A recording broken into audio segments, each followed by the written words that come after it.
De bueno, Padre Santo, gracias Señor por su amor, por su infinita misericordia, por todo lo que ha hecho por nosotros, mi Señor. Gracias porque nos da la oportunidad, Señor, de estar en este lugar, Señor, y poder seguir estudiando, Señor, seguir preparándonos, Señor, con el propósito, Señor, de conocer, Señor, a los que nos precedieron, Señor, conocer, Señor, cuáles fueron, Señor, eh, los hermanos de antaño, Señor, cuáles fueron sus luchas y cuáles fueron también sus equivocaciones.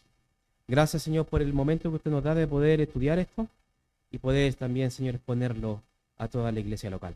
Le agradecemos, Señor, en el nombre de Jesús. Amén. Amén, mis hermanos. En la semana pasada vimos,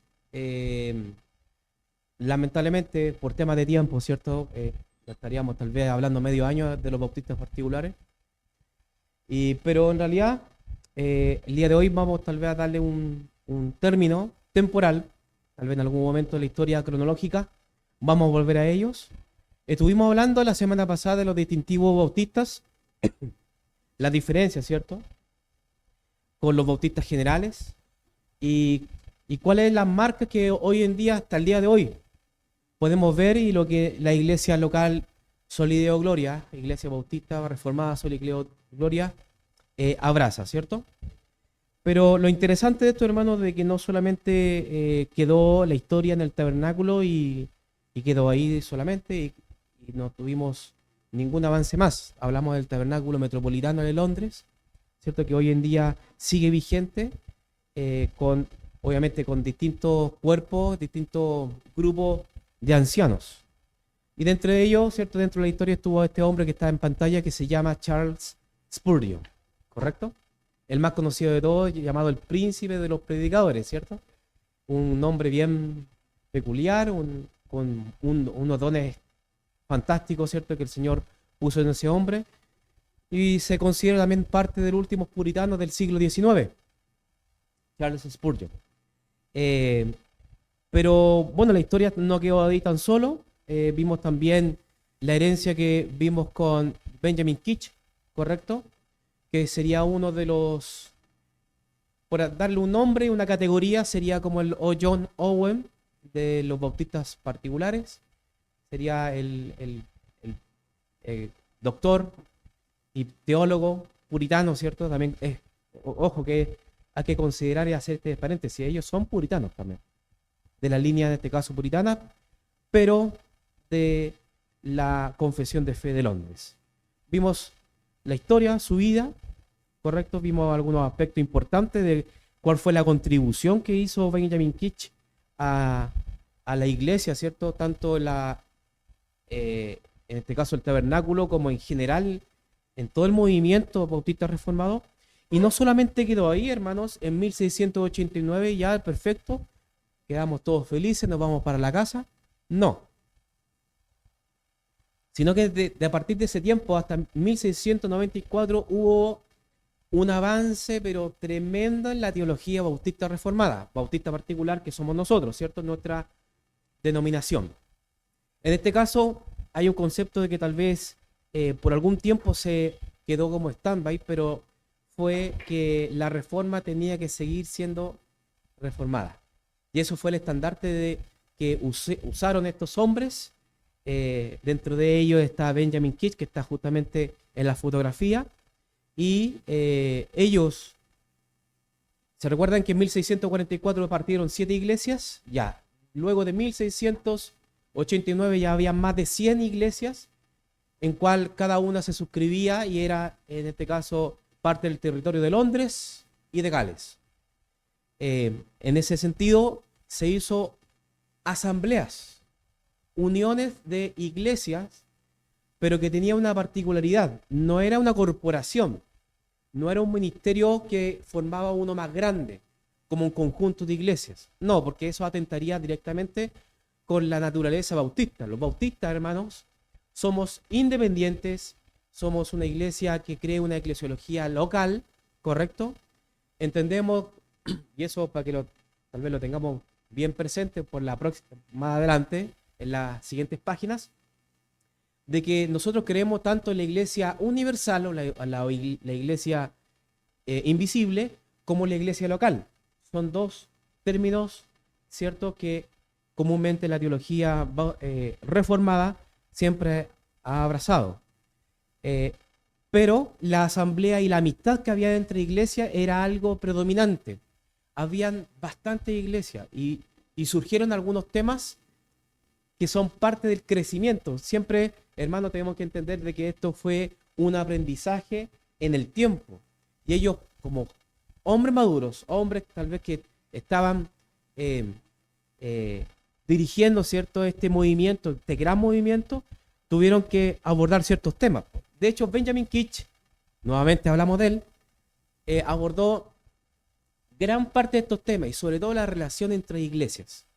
Por ejemplo, no Kitch tenía una muy cuidadosa relación entre un pastor de una iglesia y una iglesia que está recién naciendo. Generalmente, en otras denominaciones, se ejerce una especie de cobertura, ¿cierto? De que una iglesia nueva, naciente, tiene tal vez pastores a prueba, como muchas veces se le dice de esa manera, y se le da una especie de cobertura, pero esa iglesia se rige bajo el gobierno de ese pastor que no está localmente ahí. Y eso es lo que los bautistas particulares, los bautistas reformados, no compartían, porque los pastores tenían que salir de la misma membresía local. Eso es algo que nuestra iglesia también abraza, este brazo, ¿cierto?, del protestantismo, los bautistas particulares también están de acuerdo en esto, en que no puede haber un ejercicio de gobierno desde otro lado externo que no sea la iglesia local. Ahora, pero sí hay aspectos que sí se pueden permitir, como por ejemplo una visita particular de cierto pastor que cumple una función específica de auxilio o de ayuda, o en caso de ausencia, porque, bueno, antiguamente tal vez las enfermedades eran muy comunes, hermano. Los pastores eran seres humanos, no eran indestructibles, y obviamente fallecían o estaban enfermos. Entonces había un pastor de cierta iglesia que cumplía la función netamente ministerial. Cuando hablamos de ministerio, quiere decirles, por ejemplo, que son los ejercicios propiamente de un pastor. La predicación del evangelio, todo el tema, ¿cierto? El púlpito, la administración de ciertas cosas dentro de la iglesia, como la cena del Señor, pero gobierno se dejaba netamente a lo que es la membresía de la iglesia local, ¿correcto? Entonces, todos estos aspectos de convivencia entre una iglesia y otra, Benjamin Kitch la tenía totalmente clara y madurada, y los bautistas de ese entonces en general opinaban igual. Habían diferencias respecto a lo mismo que, por ejemplo, el pastor expuso en el catecismo. Una cena cerrada, abierta, una membresía abierta, cerrada, etc. Una paridad de ancianos o un grupo un gobierno de ancianos con prioridad de ministros. Son otros aspectos que cada una de las iglesias tenía la posibilidad de ejercerlo, bajo su libertad, bajo siempre los cánones que la palabra del Señor le permite, en este caso, tener esa libertad. Tenían cuidados y aprecios cada una de estas iglesias, había mucha amistad, y eso es lo lindo que se está formando justamente en nuestro país.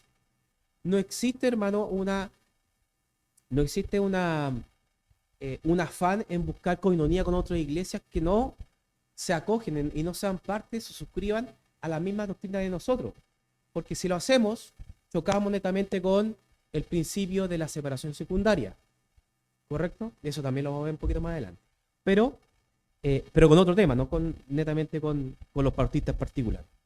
Pero había un cuidado, ¿cierto?, entre iglesias hermanas. Cuando hablamos de iglesias hermanas, quiere decir que hay otra iglesia en otro recinto, en otro lugar, que efectivamente se acoge y se suscribe a la Confesión de Fe de Londres de 1689. Son confesionales en su totalidad, no más o menos, no ciertos puntos, ¿se dan cuenta?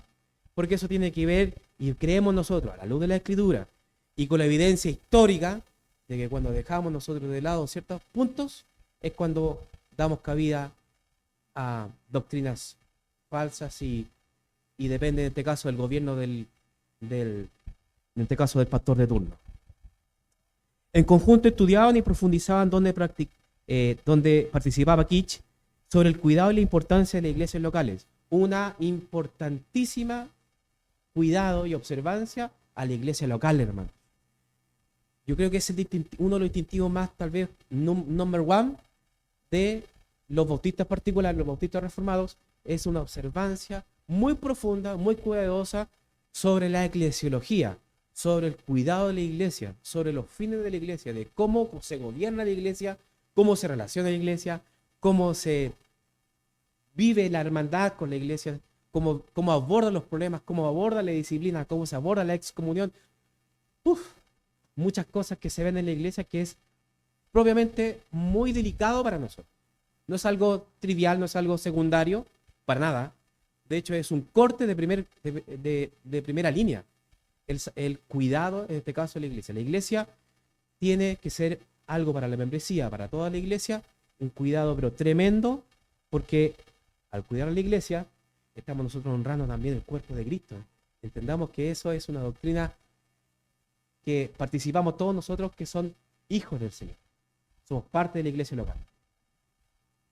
Y esa importancia, ese énfasis y ese temor, ¿cierto? Con esta, tal vez, pasión que lo digo, es justamente Kitsch, en medio de sus páginas, que también lo hablaba respecto al cuidado de la iglesia. Si bien era bien agudo para decir algunas cosas, pero era necesario porque se supone que sus cartas estaban dirigidas justamente a miembros de la iglesia. Bueno, la relación entre ellas y la relación de los pastores con las demás iglesias, que lo acabamos de ver, no ejercían gobierno, sino que tendían la mano, ¿cierto? Nosotros tuvimos la misma experiencia en un principio con nuestro pastor Pablo, correcto, que él en un principio nos pegó simplemente un empujón, pero él no ejerció más allá que eso. ¿Se dan cuenta? Porque siempre el cuidado del gobierno de la iglesia local es el distintivo, ¿cierto?, de los bautistas particulares. Tenían entre sí una vida asociativa y una teología bautista particular en común. Tenían varios temas ya abordados y podían ellos, en este caso, temas abordados y temas madurados entre ellos y en conjunto. En este caso, vamos a dejar hasta ahí el tema de los que tal vez nos apasiona y nos gusta tanto, lo que es propiamente nuestra historia, los bautistas particulares, pero no podemos nosotros finalizar sin dar algunas recomendaciones, hermano, porque la idea de que no nos quedemos ahí, sino que esto es un llamado tal vez a que ustedes puedan indagar la historia. Tal vez nosotros hasta cierto punto vamos a volver a hablar de los bautistas particulares. Tendremos que hablar más adelante de Andrew Fuller. Tendremos que seguir hablando, ¿cierto?, de tal vez los bautistas que llegaron a América, pero nos vamos a detener con ello, con el concepto de bautistas ingleses particulares de este tiempo. Pero si usted quiere indagar, tenemos estos cuatro, ¿cierto?, tal vez libros que podemos recomendar, que son los siguientes. La primera, Edificación y Belleza. Yo creo que es el primero que podrían ustedes verlo, leerlo. Es la práctica de los primeros bautistas particulares y cómo fue la vida en sus congregaciones, hermanos. De hecho, prácticamente son los actas de la reunión de la membresía puestas en esas páginas. Y léalo y lea en el sentido histórico de qué cosas enfrentaban nuestros hermanos particulares, ¿cierto? Edificación y Belleza.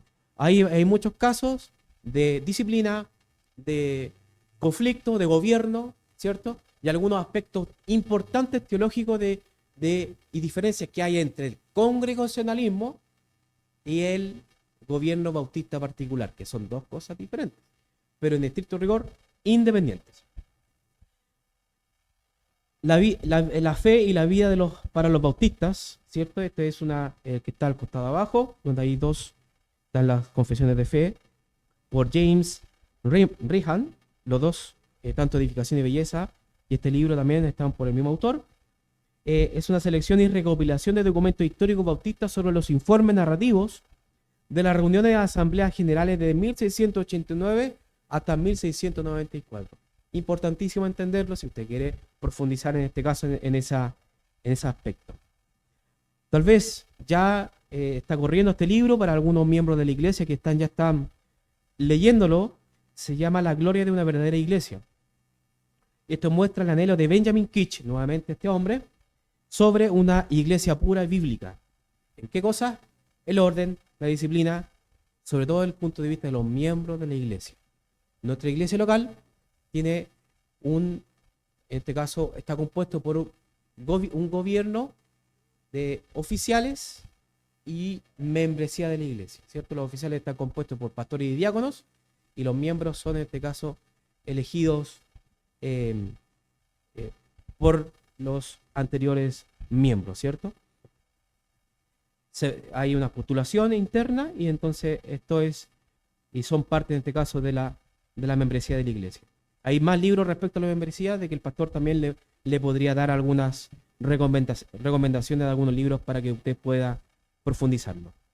El otro libro, que también creería yo que ese no he tenido la oportunidad de leerlo, pero voy para allá, que se llama Kiefer Knowles y Kitch. El libro que muestra a cada personaje en el progreso de la teología bautista, como también sus diferentes énfasis y luchas teológicas dentro y fuera del movimiento.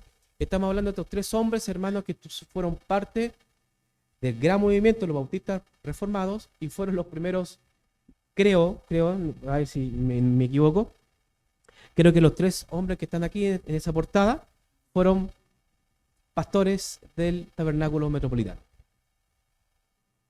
Se dan cuenta de que el tabernáculo viene y carga, ¿cierto?, con una importante carga histórica, una importancia histórica para hoy en día. Bueno, dejando a un lado, ¿cierto?, a los bautistas particulares, ¿cierto?, vamos a llorar ahora y vamos a tener que profundizar en un tema nuevamente complicado, porque no solamente existían los generales, los bautistas generales o bautistas particulares, ¿cierto?, de Inglaterra. También existía otro tipo de bautistas. En este caso estamos viendo el esquema que don Justo Anderson, el libro Historia de los Bautistas, señalaba. Existe tres fases, ¿cierto? Están los radicales, los anabaptistas, que posteriormente adoptaron el nombre de bautistas en algunas denominaciones, o algunos netamente se llamaban menonitas. Están los bautistas generales, que ya lo vimos, y los particulares, que también tuvimos la oportunidad de revisarlos. Pero hay otra línea que no es muy común y hoy en día prácticamente está extinta, ¿cierto? No va a faltar que en el video va a decir, no está extinta. Sí, pero en general, hermanos, esta línea bautista, o en realidad yo diría esta línea anabaptista, o esta línea, hipótesis histórica, está prácticamente en extinción, pero tenemos que revisarlo. Esto se llama el sucesionismo bautista, según el libro El rastro de sangre, por James Milton Carroll. Este hombre, hermanos, fue un pastor, un escritor e historiador estadounidense, y fue el principal expositor de esta propuesta, y se dejó plasmada en este libro en el año 1931. Se recuerda, estábamos en el año 1689, 1694, y nos saltamos un poquito más adelante porque esto tiene que ver con la historia justamente bautista. No podemos tampoco dejarlo afuera, pero en realidad tenemos que hacer algunos alcances. James Milton Carroll, quería argumentar que los bautistas han existido desde los tiempos de Cristo hasta nuestros días, y que su subsistencia se puede demostrar por una cronología interrumpida. O sea, prácticamente desde el Jordán hasta estos días. Argumentaba, ¿cierto?, de que esto fue una cronología ininterrumpida, y según Carroll, los bautistas llevaban nombres distintos según distintas épocas, como por ejemplo los montanistas, los paulicianos y también los valdenses, ¿correcto? No estoy diciendo de que esto es una verdad, ¿correcto? Estoy diciendo más o menos la postura de que este hombre daba al concepto bautista, porque en alguna oportunidad usted se va a encontrar con gente que efectivamente cree sobre este libro que se llama la historia de la iglesia en el rastro de sangre. A partir del siglo VI, según Carroll, los bautistas empezaron a existir en la periferia del cristianismo, mientras que la iglesia de la línea principal se desarrollaba doctrinas y que fueron conformando el catolicismo. Es como una línea, de hecho, yo tengo que mostrarles realmente tal vez cómo es la posesión, porque Carroll mostraba como una línea exclusiva. ¿Se entienden? O sea, esto es una línea fuera del protestantismo, según Carroll. No hay, según este hombre, y el autor del libro de sangre, no existe una línea una conexión histórica como la que nosotros hemos planteado durante todo este tiempo. De hecho, él dice que ha sido siempre una línea que ha estado siendo perseguida durante todos los tiempos y que esto viene desde el Jordano, o sea, desde Juan el Bautista. ¿Correcto? Hay muchas cosas que tal vez poco hacen ruido un poco respecto a esta posición, pero bueno, el cesacionismo fue ampliamente aceptado dentro de la comunidad a lo largo de todo el siglo XIX y XX, hermano, al punto de no ser considerado como mal visto. Había muchos adeptos a este punto. Pero vamos a ver vamos a ver de qué se trata. Un gráfico, siempre le traigo un monito, no se entiende absolutamente nada, hermano, pero es más o menos lo que él intenta decir, de que por la parte, ¿cierto? Donde está, el gráfico se divide en la parte superior e inferior, ¿cierto? En la parte superior está la conexión con la iglesia primitiva, con el catolicismo. Según Carroll, hubo una división en el 869, que me imagino que quiso decir que era el Gran Cisma, pero en realidad no estaba muy cerca de la fecha. Y se dividió en dos ramas, que en este caso fue el catolicismo griego, que es la iglesia ortodoxa, y el catolicismo, y que dentro del catolicismo apareció los luteranos, los presbiterianos, los anglicanos, ¿cierto? Los bautistas, los metodistas, los congregacionalistas. Entonces, pero él dispone que esta línea viene del propio catolicismo. ¿Se dan cuenta? Mientras ellos, en la parte de abajo, han estado invictos durante todos los cambios y han tenido distintos nombres. Y ahí, dentro de lo último, dice los valdenses. Y ahí es cuando yo, como que un poco me hace ruido, un poco el oído, porque decirse valdense, hermano, es como bien patudo. Pero bueno, este hombre argumentaba de esa manera y él exponía, ¿cierto? Y defendía de que efectivamente ellos venían de una línea directamente de Juan el Bautista. Por eso se llaman bautistas. Pero que recibieron durante el tiempo bastantes nombres. Bueno, ¿qué problemas tenemos con lo que surgen con esta postura, hermano? El sucesionismo. Primeramente que James Milton Carroll fue un pastor, ¿cierto? Historiador, como habíamos dicho. Pero el primer problema que es un poco, se desapegó totalmente de la historiografía y que más que un hecho, algunos lo consideran como una hipótesis, una opinión, ¿cierto?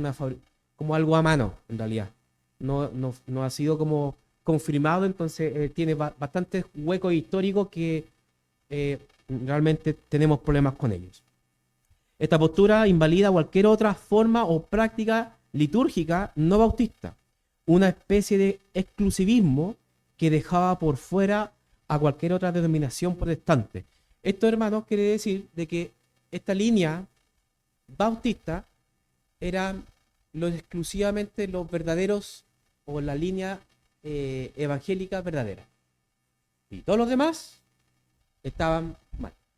O sea, no se apegaba a la historia protestante ni a la doctrina protestante. De hecho, ellos no se consideran protestantes. Eso es lo más terrible de todo esto. No se consideran en este caso protestantes, no se consideran evangélicos como tal, de Europa, ¿cierto?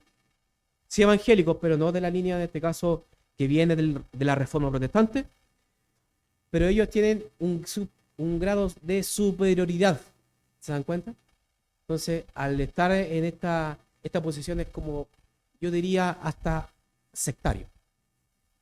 ¿correcto? Cuando tenemos esta exclusividad y todo lo demás, no sé, pues de todas las demás ramas del protestantismo están mal, a pesar de que tengan, en este caso, los principios básicos del cristianismo, no, ellos dicen que no. Si no son bautistas como nosotros, no es la iglesia verdadera.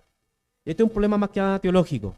Y esto tiene que ver, hermanos, con la posesión, como lo conocemos como el landmarquismo.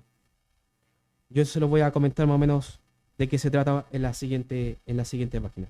Bueno, respecto a James Carroll, el autor describió a los bautistas como un remanente perseguido, fiel a lo largo de la historia, y surgió que otras dominaciones cristianas son apóstatas o incompletos en su comprensión de la doctrina cristiana. Carroll era un seguidor del lambarquismo y es importante señalar que su libro nunca fue aceptado como un documento oficial del movimiento. O sea, los lambarquistas no aceptaban la hipótesis en su totalidad de James Milton Carroll. Ahora, claro, nos desfragmentó otro grupo dentro de estos bautistas que se apegan al rastro de sangre de James Carroll, que son los bautistas landmarquistas. Son nombres raros, hermano, yo sé, pero es importante tener en cuenta porque en algún momento, en algún lugar remoto del mundo, nos vamos a encontrar con uno. Bueno, esto surgió, hermano, en el siglo XIX y tiene origen en Estados Unidos. Comenzó en 1851, cuando un grupo de bautistas del sur se reunió para oponerse al liberalismo que estaba apoderando de los púlpitos. Para contextualizar, yo sé que hay mucha información, pero tengo que contextualizarlos. ¿Qué es el liberalismo, cierto? La teología liberal fue una frustrada intersección entre el escepticismo y la erudición teológica. Como consecuencia se negó a la inspiración y la inerrancia bíblica. Se negó que los autores bíblicos como Moisés y los evangelistas fueran los verdaderos escritores de los textos que se les asignaban. La teología liberal constantemente se ha reinventado y tiene en este caso no se apega, ¿cierto? Mediante los credos, confesiones, ¿cierto? Sino que ellos ven otro punto de vista, ¿cierto? Con más que nada una filosofía que teología.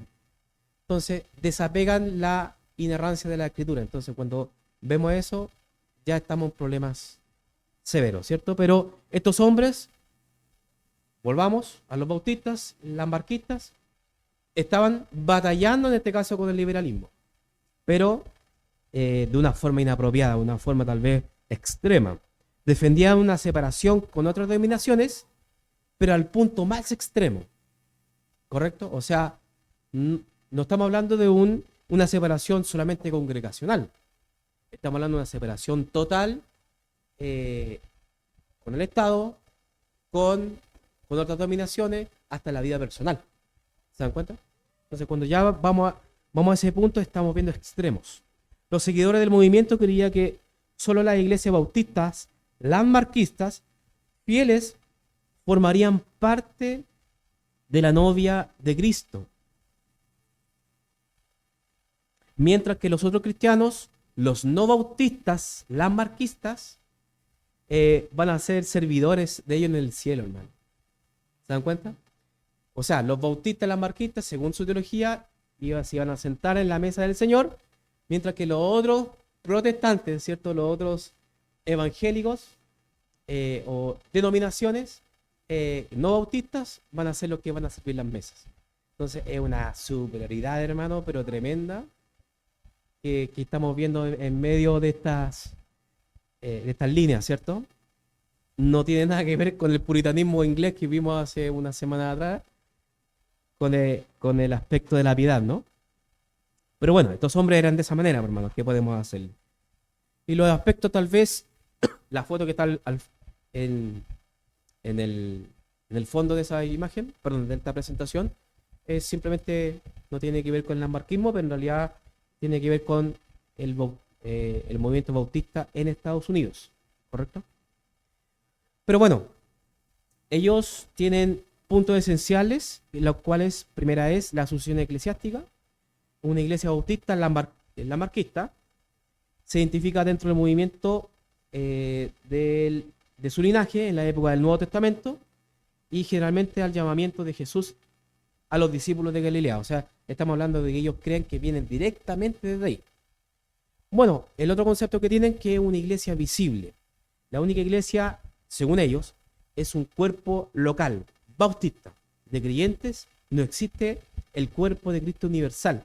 Ellos niegan la iglesia universal. Ellos no están de acuerdo con eso. Ellos, por así decirlo, se autodominan como la iglesia local y al mismo tiempo la iglesia universal. Entonces ellos son los exclusivos.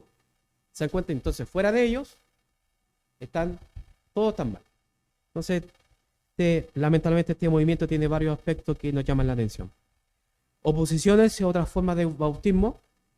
Cualquier bautismo, incluido el de niños o el realizado por aspersión, que no se haya realizado bajo los auspicios de una iglesia bautista, seguidora de principios del movimiento, era considerado nulo y sin valor.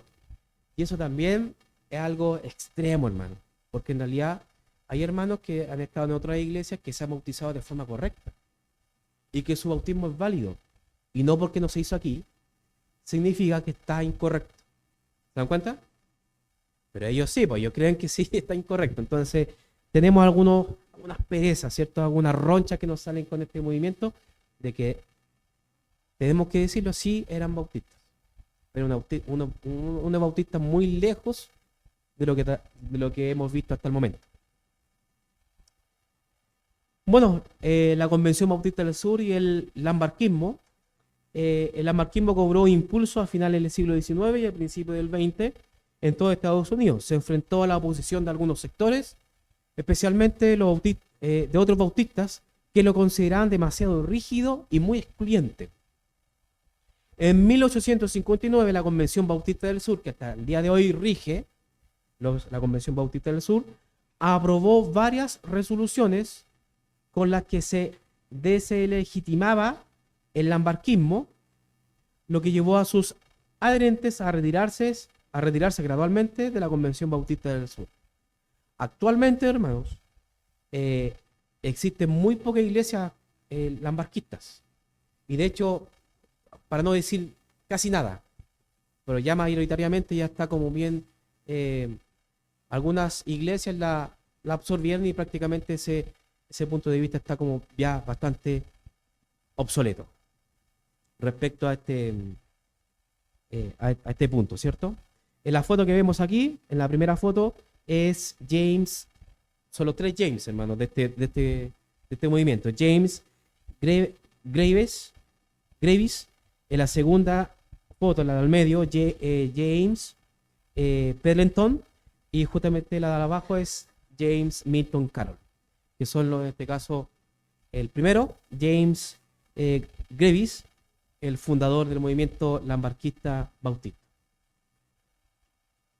Y algunos aspectos tal vez que tendríamos que analizarlo es justamente ese, hermano. Traje unas notas con algunos comentarios. El pastor Spurgeon, algunas veces le decimos Charles Spurgeon, pero en realidad es un pastor. O sea, fue un pastor. El pastor Spurgeon dijo: cada congregación es un barco evangélico libre de navegar junto a cualquier otro barco evangélico con ideas afines para prestar la ayuda necesaria, pero no está obligada a engalanar los océanos con cuerdas de conexión que las unan a todos. O sea, ¿qué quiere decir esto, hermano? Que nosotros vemos que existe una separación que debemos tener con cada iglesia. Por ejemplo, respecto al gobierno, respecto a la doctrina, ¿cierto? Porque hay muchísimas iglesias tal vez que existen alrededor nuestro, de distintos tintes. Creo que en el fondo acá hay una bautista general, por acá creo que hay una pentecostal, y así podemos agrandar un poco el mapa y nos vamos a dar cuenta que estamos llenos de iglesias. Pero ¿por qué no tenemos esta coinonía que muchas iglesias tienen? Se da cuenta que muchas veces vienen con tratados, o vienen con una entrada, o vienen con un afiche, haciendo el favor de tener una coinonía, porque nosotros creemos que eso es incorrecto. La coinonía que debemos tener es justamente con hermanos que estemos en el mismo espíritu. ¿Por qué? Porque cuando hay, en este caso, cuando hay problemas doctrinales, la iglesia viene con sus doctrinas y el pastor que le enseña viene también, tiene su doctrina y afirma sus doctrinas, y el pastor, en este caso, si existe la coinonía, tendría que darle también espacio en el púlpito. Y el pastor, en este caso, él rige la iglesia con ciertas doctrinas, y el pastor que va a venir no son las mismas doctrinas. Entonces, para los hermanos que estamos recién creciendo, va a ser ruido. Oye, pero el pastor dice esto y el pastor había dicho la semana pasada que no era así. ¿Se dan cuenta? Entonces, por eso, por la pureza de la iglesia, por el cuidado de la iglesia, por el cuidado que debemos tener tanto nosotros mismos en las relaciones que tenemos con las demás congregaciones, no podemos tener esta coinonía que muchas iglesias hacen. ¿Correcto? Es una separación sana. Muchas iglesias no ven este tema como algo tal vez importante, pero sí debemos nosotros, y Charles Spurgeon también opinaba de la misma manera. Ahora, a diferencia justamente de los lambarquistas, de que eran extremos al punto de autoproclamarse como la iglesia verdadera, nosotros no hacemos eso, ¿correcto? Nosotros somos bautistas reformados, tenemos una herencia reformada, tenemos también entendimiento de que existen otras dominaciones reformadas, ¿cierto? Como la presbiteriana, como la holandesa también reformada, como muchas más otras, ¿cierto? Incluso bautistas que tal vez no se apegan 100% a la confesión, pero sí podemos ver que son iglesias sanas, pero no hay acuerdo en ciertas cosas. Pero son iglesias, además. ¿Se dan cuenta? Somos parte de la iglesia universal. Entonces no podemos pensar tampoco y ser, ese punto de vista se llama sectarismo, de que somos la exclusividad, la única iglesia verdadera y exclusiva. No, hermano. Nosotros entendemos a través de nuestra conciencia que efectivamente lo que dice la confesión de fe es lo que nosotros creemos.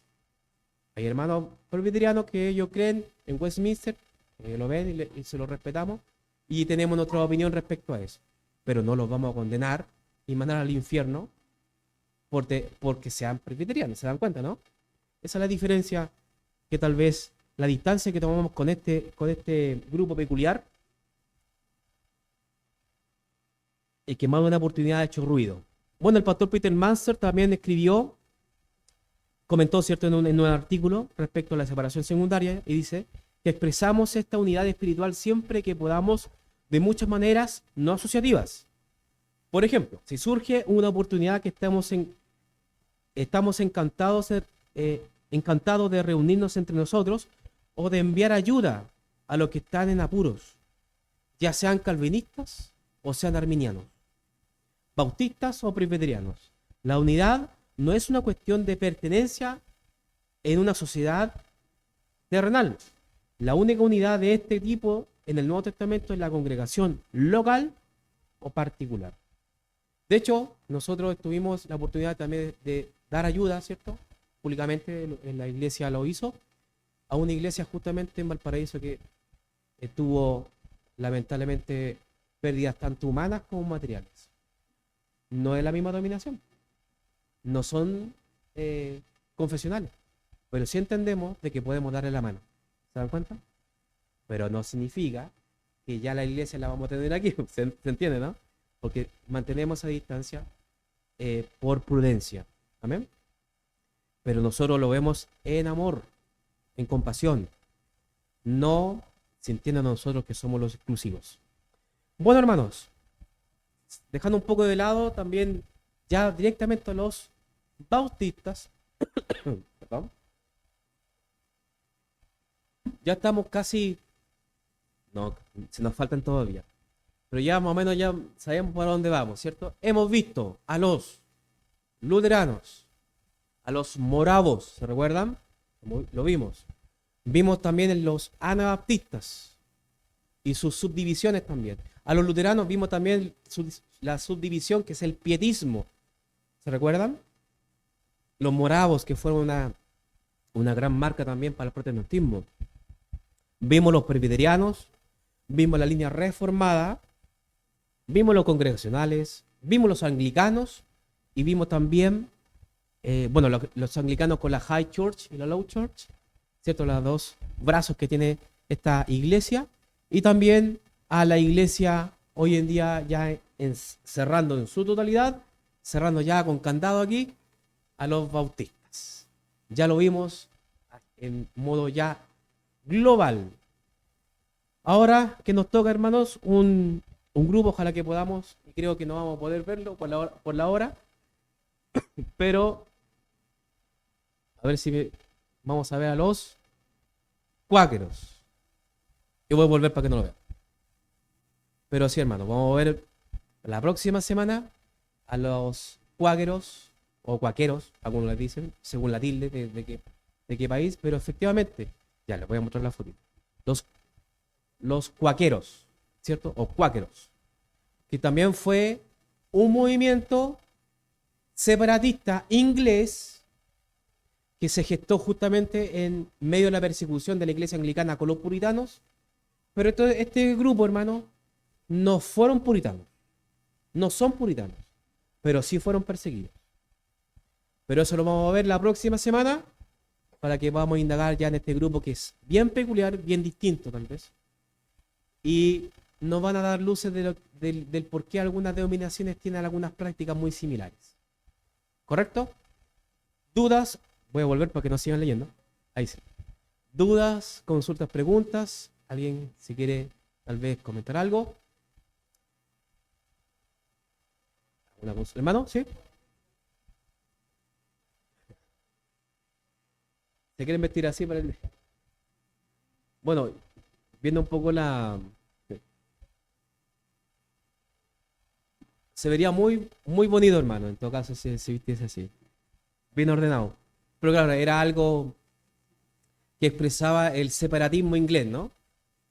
Si se dan cuenta cuando la vestimenta puritana era muy parecida, pero no son iguales. Pero querían mostrar esta oposición al clero, ¿sí? Con la vestimenta ellos se oponían al clero. De igual forma, esa vestimenta es formal para ese entonces. No era ahí no estaban de short, ni de chala, ni de hawaiana, ni de lentes de sol. Sino que ellos están ahí con una vestimenta adecuada, pero diciendo que son laicos. No somos sacerdotes. ¿Correcto? Y eso es lo que también mostraba el puritanismo inglés. Bueno, lo dejamos para la próxima semana. Oramos al Señor, hermanos, para ya recibir nuestro culto evangelístico. Oramos al Señor. Padre bueno, Padre santo, gracias, Señor, por su amor, su misericordia, por todo lo que usted ha hecho por nosotros, mi Señor. Gracias porque ha sido bueno con nosotros. Gracias porque ha podido, Señor, a través de este estudio, Señor, darnos cuenta, Señor, la importancia que es su palabra, la importancia, Señor, que es la eclesiología, la importancia que tiene su iglesia, Señor, en la historia. Gracias por eso, gracias porque podemos darnos cuenta, Señor, y también orar, Señor, también por hermanos que tal vez no conocemos, que están en el otro lado del mundo, que tal vez, Señor, no son parte ni siquiera de nuestra confesión, Señor, pero entendemos que son parte de la Iglesia Universal. Y gracias porque tenemos ese sentir con mis hermanos y constantemente de los miércoles en el culto de oración pedimos por ellos también. Gracias, Señor, le damos solamente a través de los méritos de su Hijo amado Jesús, nuestro Señor. Amén.